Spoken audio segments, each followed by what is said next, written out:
عبداللہ بہاولپور سے جب میرا مناظرہ ہوا اس نے یہی اختیار کیا، بخاری شریف کھول کے رکھی، مجھے کہتا ہے یہ حدیث صحیح ہے یا نہیں. مجھے اس کا طریقہ یاد تھا، میں نے کہا جیسی رفع داد نہ کرنے کی ہے ویسی یہ ہے. اگر اس کو تو ضعیف کہے گا اس کو یہ بھی ضعیف ہے، اگر اس کو صحیح کہے گا یہ بھی صحیح ہے. کہنے لگا اس پر تو جرا، اس پر بھی جرا ہے. میں نے کہا اس سے زیادہ ہے. کہیں آپ ذرا پہلی حدیث پر. میں نے کہا زہری مدلس ہے، ان سے روایت کر رہا ہے، اور آپ کے مبارک پوری صاحب لکھتے ہیں کہ زہری تدلیس کرے تو حدیث حسن بھی نہیں ہوتی، چاہے جا کے صحیح ہو. پھر یہ سند امام مالک سے رہ رہے. امام مالک رحمۃ اللہ علیہ رکوع جاتے وقت رفع جاری اذا قبر الرکوع کر لفظ معطا میں نہیں ہے، یہاں زیادہ آ گئے. بخارا میں رفع جاری 5 جگہ تھی، یہاں 9 جگہ ہو گئی ہے. آپ کی تو ابھی بھی نہیں بنی. تو یہ 5 کو 9 روایت درمیان نہیں کہتے کہ 5 کا معنی 9 بھی ہوتا ہے. کہتا ہے یہ غلطی بخاری کی نہیں کسی اور راوی سے ہوئی ہے. تو میرے خیال مطلب تو یہ کہ روایت غلط ہوگی، خواہ کسی کی ہوئی. کہتا جی میں اگلی روایت پڑھ لوں، میں اگلی پڑھ لو. کہتا جی اس میں اخبار نہیں آ گیا ہے، تحدیث ہے.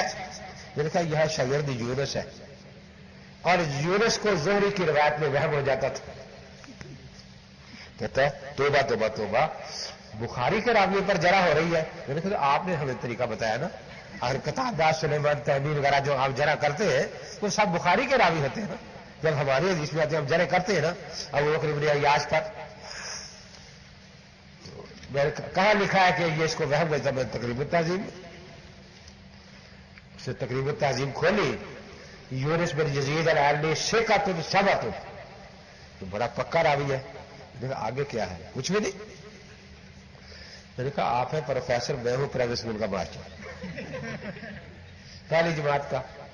تو ہمیں تو عادت ہے کہ بچے کو سبق نہ ملے تو انگلی رکھ کے پڑھایا کرتے کہ یہاں سے پڑھو. اگر آپ خود پڑھ لیں مل گیا تو ٹھیک ہے، ورنہ انگلی پکڑائیں میں ذرا پڑھاؤں گا آپ کو.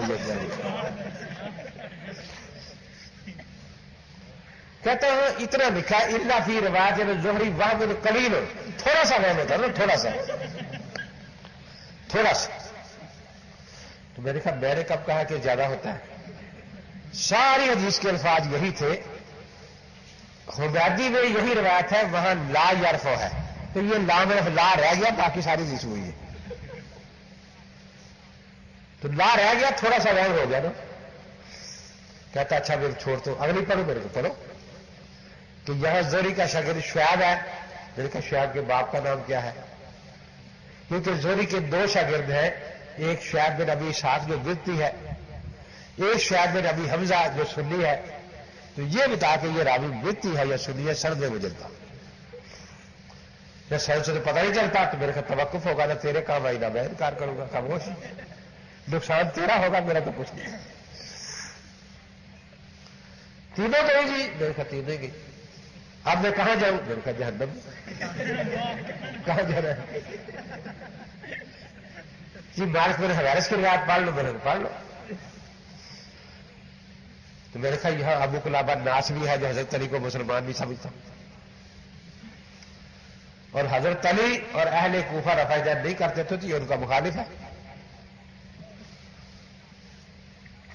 میں نے کہا بخاری کے راوی پر جڑا. تو میں نے کہا بیتی راوی ہے تو بیتی کی جو روایت اہل سنت والجماعت کے خلاف ہوگی وہ نہیں لی جاتی، باقی لے لی جاتی. اس میں کون سی بات ہے؟ کتاب بند کر کے رکھ دی.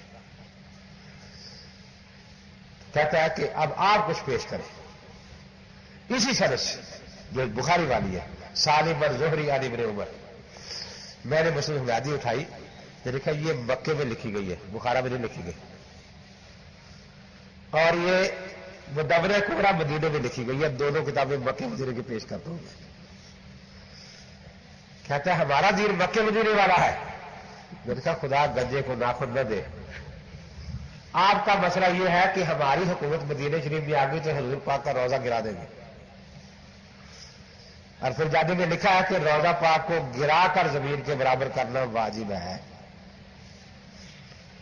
تو میں نے کہا آپ کو تو یہ اللہ تعالیٰ حکومت نہ دے، خدا گنجے کو ناخن نہ دے، آپ تو حضرت پاک کا روضہ بھی نہیں دیکھ سکتے کہ حضرت کا دین کہیں دیکھ سکتے. اور مکہ کے بارے میں سب مسلمان کافر بھی مانتے ہیں کہ مکہ شرک سے حضرت پاک کے زمانے میں فتح مکہ کے دن پاک ہو گیا تھا. یہ کہتے ہیں آج تک وہاں تقلید کا شرک موجود ہے. حنفی بھی رہتے ہیں مشرک ہے، شافی بھی رہتے ہیں مشرک ہے، حنبلی بھی رہتے ہیں مشرک ہے، مالکی بھی رہتے ہیں مشرک ہے. تو یہ تمہارا مکے پر ایمان ہے کہ آج بھی مکہ شرک کی منڈی ہے، معاذ اللہ. آج بھی مدینہ شرک کی منڈی ہے آپ کے. خیر میں نے کہا یہ مکے کی حدیث ہے، ابن خزاجی نے لکھی. اب اس بیچارے نے پہلی دفعہ حدیث دیکھی تھی، کتاب دیکھی تھی، تو چھوٹے سائز کی ہے. کیا لگا یہ اصل کتاب دکھاؤ، میں نے کہا یہ اصل ہی ہے.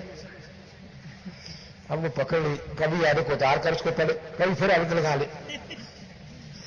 میں نے کہا بھی 2-4 اور ایڈ کے دے دو اگر ان کو نظر آ جائے کچھ تو.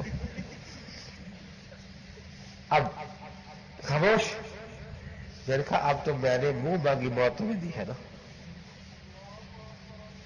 کہ یہ شرط تو نے مانگی تھی، اسی شرط سے میں نے تمہیں حدیث دکھا دی ہے نہ کرنے. تو میں نے کہا جو 1000 روپیہ انعام رکھا ہوا اشتہار میں وہ دے دو. کہتا ہے وہ مسجد کے پیسے ہیں. میں نے کہا اچھا مسجد آپ جوئے کے لیے رکھتے ہیں؟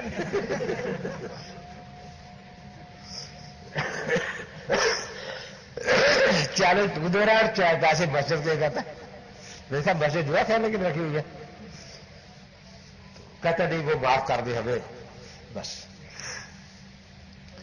تو 4 باتیں ہوئی کہ ان کا جو طرز استدلال ہے وہ انہوں نے یہودیوں سے لیا ہے، رافضیوں سے لیا ہے. جس طرح رسول اقدس صلی اللہ علیہ وسلم کے صحیح سچے ہونے کے لیے ہم کسی یہودی کے قول کے محتاج نہیں، کسی عیسائی کے قول کے محتاج نہیں، اسی طریقے سے ہم حدیث کی صحت کے لیے کسی غیر مقلد کے قول کے قطعاً محتاج نہیں.